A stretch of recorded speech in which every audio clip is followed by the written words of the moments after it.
Ngayon magre-review tayo ng isang video regarding sa tinatawag na heresy. Pag sinabing heresy, ito ay isang belief or opinion that contradicts the orthodox religious teaching. So, ito ay isang kabaliktaran or hindi tugmang doktrina na naituro sa Bible. So, anyone na gumagawa nito ay tinatawag na heretic. And the best example ng heretic or ng heresy ay itong video na to.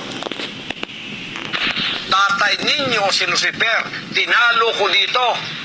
Hindi nyo natalo siya eh. Tatay ninyo siya eh. Tingnan ninyo.